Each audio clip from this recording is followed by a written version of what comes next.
선생님 말씀으로는 지금 이제 일주일에 한 권 정도는 정독하는 게 좋다. 네, 근데 이게 보통 일이 아니잖아요. 그럼 정독 어떻게 시켜야 되냐? 그러니까 애들한테 그냥 무턱대고 열심히 읽어. 그러면 아이들은 네 어머님, 저는 열심히 읽었습니다. 네. 그러면 나는 이제 떡을 썰겠다. 뭐 이렇게 이야기할 수도 없고 어떻게 구체적으로 그러면 정독의 방법에 대해서 조금 더 자세하게 생각해 들어봐도 될까요? 이거는 저도 이제 학부모님들께 이제 리뷰를 드리거나 상담을 할 때 많이 말씀드리는 부분이에요. 그리고 제가 제일 답답한 부분이 독서를 해야 된다고 생각을 하면서 독서를 공부라고 생각은 안 해요. 근데 하지만 공부로 여기면서 발전시켜야 될 부분이 분명히 있거든요. 그래서 모든 부모님들이 그 모든 학원도 영어 학원도 다니고 수학 학원도 다니고 이제 요새는 전술 학원도 많이 다니지만 이제 일주일에 몇 번씩 다닌단 말이에요. 그럼 자연스럽게 일주일에 공부하는 분량이 이제 자주 공부하게 되겠죠? 거의 대부분 매일 뭐 연사는 매일 하던가 뭐 그러면서 훈련이 돼가는 거잖아요. 그런데 책 읽는 거는 그렇게 생각하지 않고 특히 저희 이제 논술서 보면서 저 일요일날 그거 다 읽었어요. 그런 친구들이 있어요. 근데 200페이지 주고 이제 일요일날 다 읽으려면 아이들이 3시간 집중해서 읽을 수 있을까요? 쉽지 않죠. 그렇죠. 저는 그래서 학원에 이제 저랑 같이 얘기할 거면 확실하게 읽어와야 돼. 너무 힘들면 확실하게 읽는 거 힘들면 분량 나눠서 읽어와 라고 얘기해요. 그래서 뭐 일주일에 200 사실은 뭐 300페이지 같은 분량은 너무 많아지잖아요. 친구들 보기에 되게 두껍단 말이에요. 부담스러워요. 그런데 일주일에 300페이지? 한 60페이지 정도 읽는 거 애들 괜찮거든요. 그러면 이제 하루에 읽어야 될 분량이 적어지잖아요. 그러면 이제 뭐 1시간 동안 300페이지 읽는 애들은 안 생긴다는 말이죠. 30분 동안 60, 70페이지 읽고 다음날 30분 동안 60, 70페이지 읽고 그러다 보면 아이들 마음속에 여유가 생기고 여유를 갖고 읽으면 또 아이들은 그 안에서 질문을 할 수도 있어요. 얘 왜 이러지? 근데 마음이 급해. 내가 300페이지를 오늘 다 읽어야 되거든. 그러면 아이들은 빨리빨리 읽는데 급해서 제대로 파악하지 못하는 부분이 많이 생겨요. 페이지 넘기는 것 자체에 더 집중하거나 글씨를 눈에 이제 그 시각적 이미지를 보는 거죠. 애들은 사실. 근데 그거 자체로도 약간 성취감이 있다고 애들이 착각하는 경우가 좀 있잖아요. 근데 차라리 그렇게 이렇게 한 번에 다 끝내려고 하지 말고 분량을 나눠서 읽어보자. 그래서 그래야 이제 우리가 제대로 읽어갈 수 있는 과정을 거칠 수 있으니까요. 다른 방법은 또 뭐가 있을까요? 또 하나는 이제 소리 내어 읽으라고 해봐요. 이거는 제가 이제 집중이 안 될 때 친구들이 너무 이제 읽기 싫어 집중이 안 돼. 그럴 때 그리고 이제 저랑 이제 수업하는 친구들은 이제 항상 지문을 소리내서 읽거든요. 그럼 소리내서 읽다 보면은 자기가 이 텍스트를 읽을 때 어떤 문자를 넘겨 읽는지 다 보여요. 그거는 저도 볼 수 있고 그 친구 스스로도 느낄 거예요 아마 모든 친구들이. 그러면서 그럴 때 이제 소리내서 읽어보는 거예요. 수학 문제도 마찬가지. 수학 문제도 잘 이해가 안 돼요. 그러면 소리내서 읽어보는 거예요. 그러면 이제 입력이 이제 많이 된다 보니까 훨씬 인지하는 게 달라지거든요. 그래서 정독 이상의 효과? 외국어 배울 때도 우리 낭독하잖아요. 맞아요. 이건 글 쓸 때도 소리내서 읽다 보면은 쓸 때도 그거는 이제 적용될 수 있다고 생각해요. 이게 자연스러운 글이구나. 자기가 소리내서 읽어보는 거예요. 뭔가 매끄럽지 않아. 그럼 다시 써야 되는 거죠. 그래서 진짜 애들이 처음부터 묵독이라고 하잖아요. 그냥 그 소리내서 읽지 않는. 그냥 그 성인들은 사실 묵독이 좀 약간 일반적이긴 하잖아요.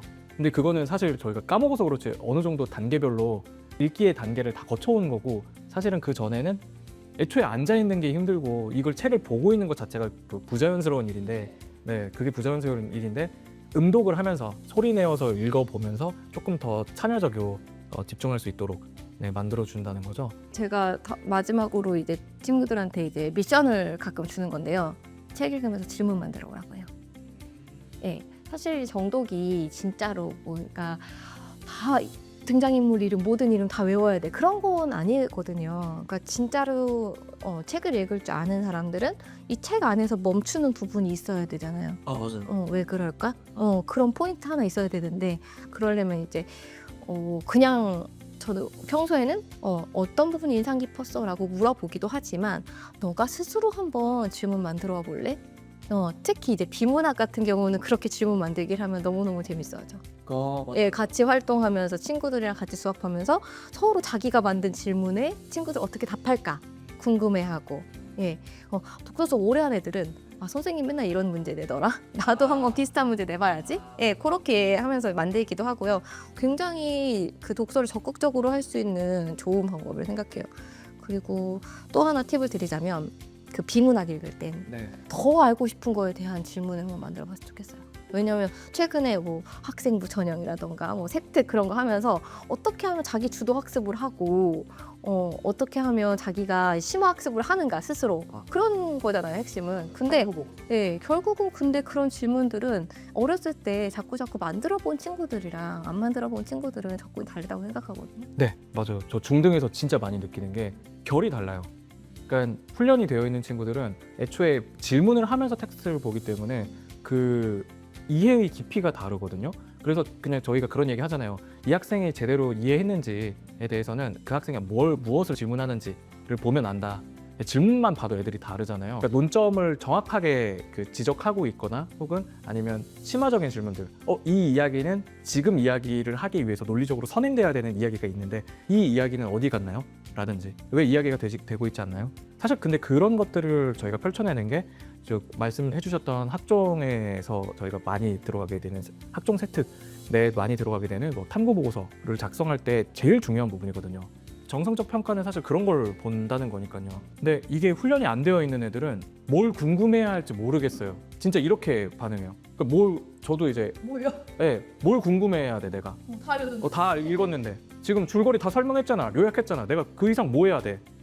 근데 사실은 저희가 지금 이제 와서 저희가 막 국어가 더 중요해지고 그리고 논술이라는 분야가 훨씬 더 중요해지는 지금의 상황에서 학생들을 평가하는 기준은 단순히 그냥 요약을 잘 했느냐, 지식을 가지고 있느냐 뭐 이 정도가 아니라 사실은 그러면 본인은 어떤 질문을 여기서 추가적으로 할 수 있느냐, 네, 그럼 우리는 어떤 지점에 대해서 더 논의를 해야 하는가, 이렇게 더 나아간 텍스트 바깥에 있는 저희가 맥락적인 이해라고 하잖아요. 근데 그걸 더 넘어서서 본인이 문제 제기를 직접적으로 더 할 수 있는 그러한 능력들을 요구하고 있어서 사실은 이게 3, 4학년 때부터 된 애들은 진짜 근데 다르긴 해요. 너무 다르죠. 맞아요. 저희도 이제 막 3학년, 4학년 때부터 논술 듣다가 저희 쪽에서 같이 이제 하다가 쭉 넘어와서 5, 6학년 때 이제 그 초논술 전사 되고 네.